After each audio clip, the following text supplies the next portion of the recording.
Now, more young with there. Sometimes, some journalists or bakasa no the tia or a party be even do up there or at papa. But now there this time around, no, all journalists in here, baby now they are deciding to speak for the MPP. And Obiara small, but they are speaking the truth because baby, you know, we just want the truth.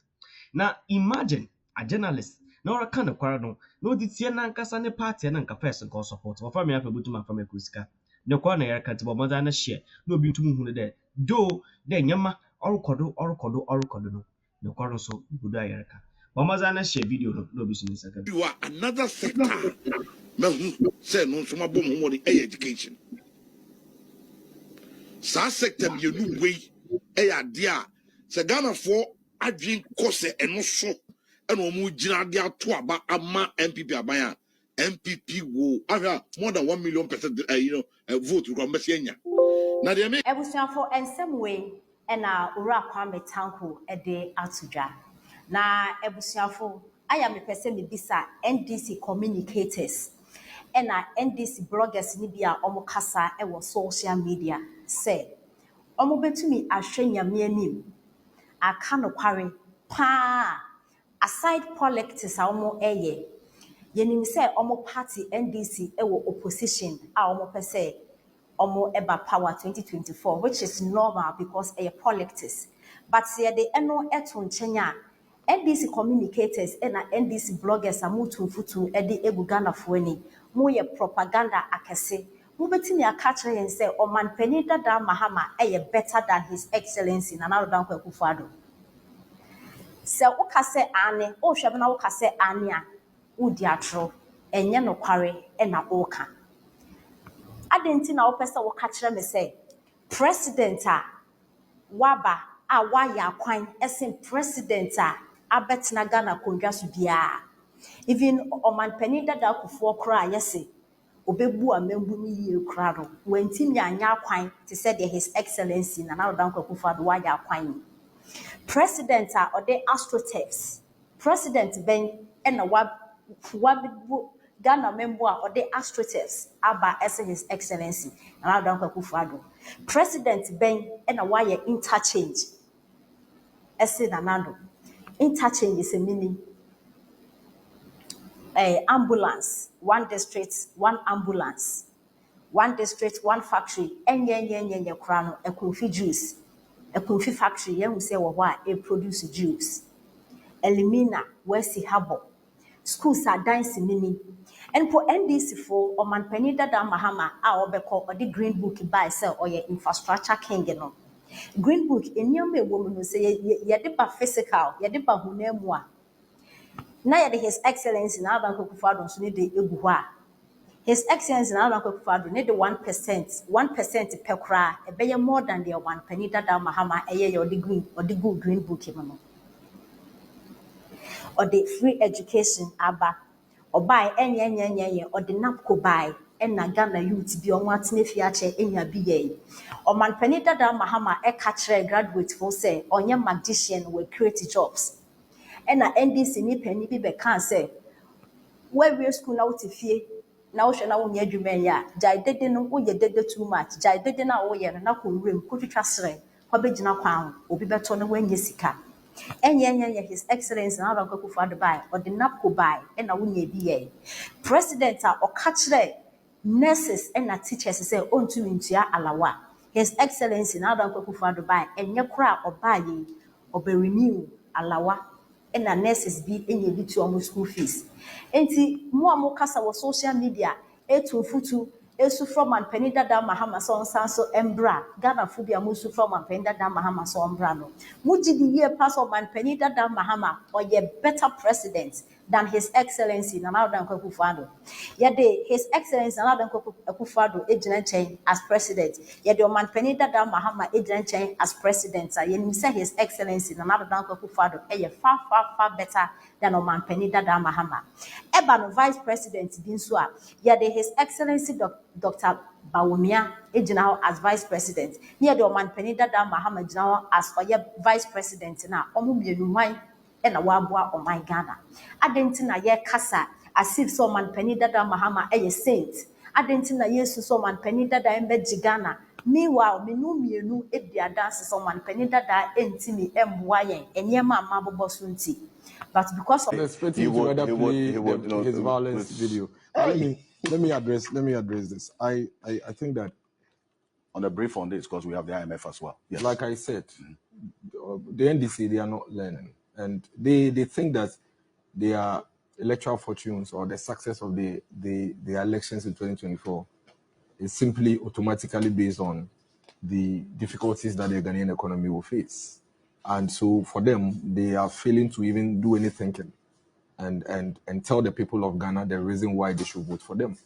So you listen to the comments in the video by the former president, and really you're asking yourself, okay, after all is said and done, after all the comedy, you know, after all the trivialities, what is the promise to the people?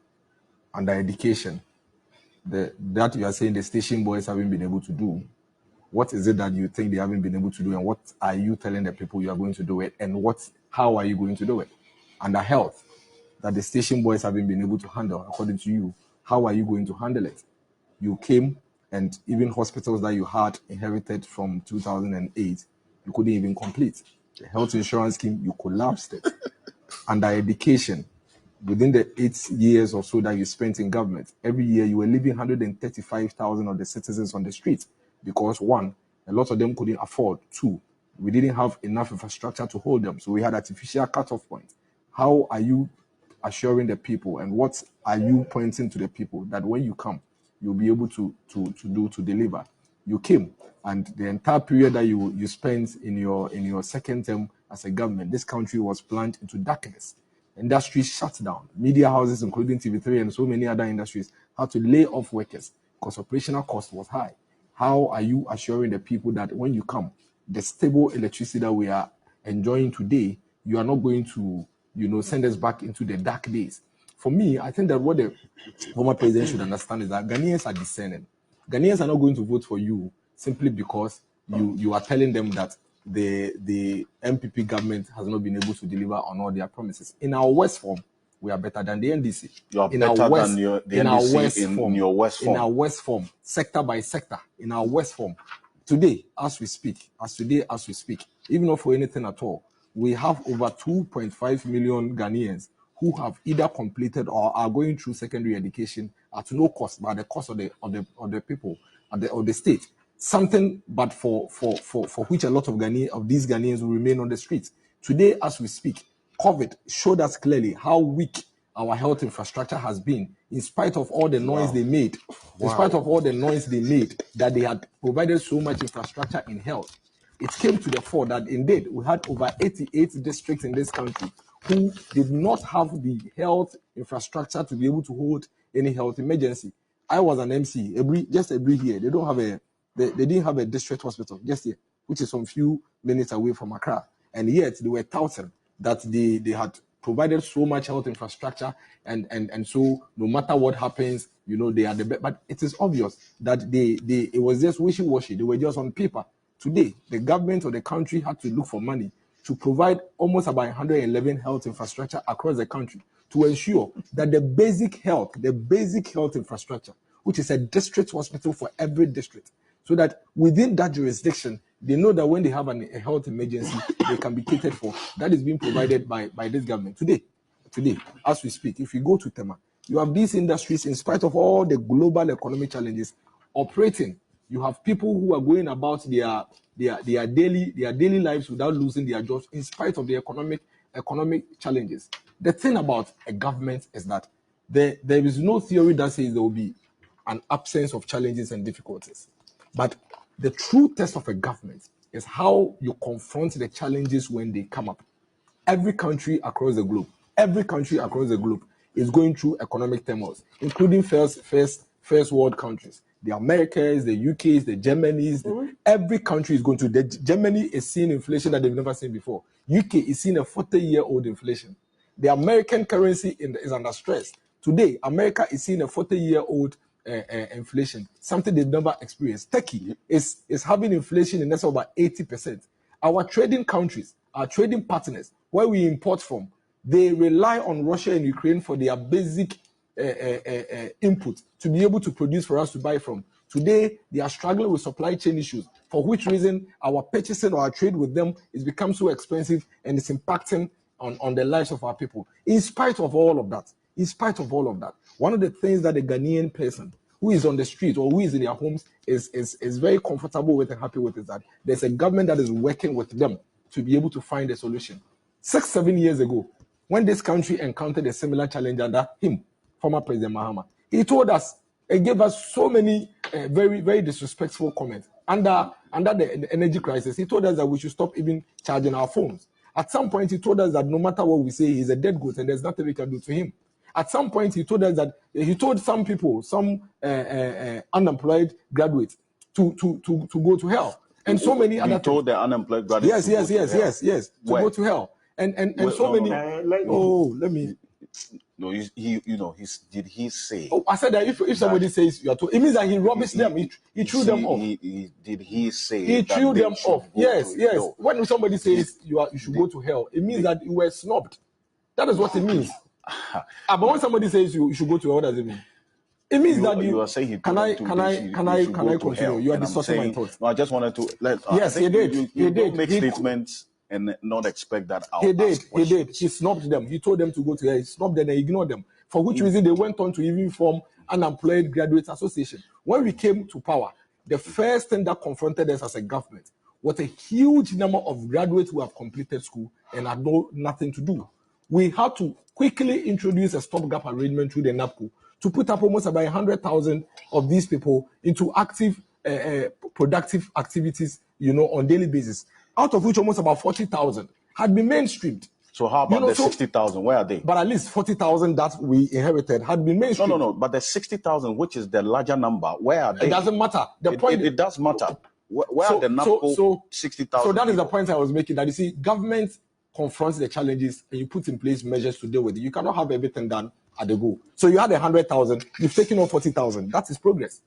So you had 100,000. It is better than having 100,000 and saying, I ignore you. Go and weed the roadside. Go and cut grass. So the 60,000 that's left, have you paid their arrears, which it's about 9 months or so? The last time I checked, the NAPCO trainees allowances, the arrears of 9 months. Have you paid that? I cannot confirm that, but even if they have arrears, the good thing is that they have evidence of indebtedness to them by a government. It is better than they being home in the past when they had no hope or nobody owed them. That is fine.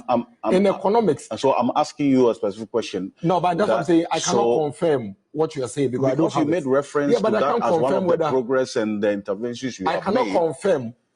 I cannot confirm whether some people who are owed some arrears have been paid or not. But the point I'm making with that reference is that 100,000 of unemployed graduates that we came to meet had been put into a stopgap arrangement, out of which over 40,000 today had been mainstreamed and are productive. These 40,000 had been home for 8 years. That is the import of my argument. So what's the plan for the 60,000? There are several interventions that are ongoing. Even as at now, as we speak, almost about 6,000 or 7,000 are being recruited into the Ghana Health Service. Last week, close to about 2,000 or 3,000 or so are being recruited into the Ghana Education Service. It's all over. As what? Teachers and nurses. Yes, teachers and nurses. Yes, as we speak. Ghana Health Service is recruiting. Ghana Education Service has been issuing out. They are done with their recruitment process and they are issuing out appointment letters. Yesterday, you had recruits coming out of the National Fire Service, passing out from the National Fire Service and all of that. The fact of the matter is, Alfred, it doesn't matter how you attempt to twist or turn. So the last time I checked, it was the 2019 graduates, nurses, who were being recruited. 2019. Perfect. So we have upcoming. There's 2020 graduates, 2021 graduates, 2022 graduates who are still at home.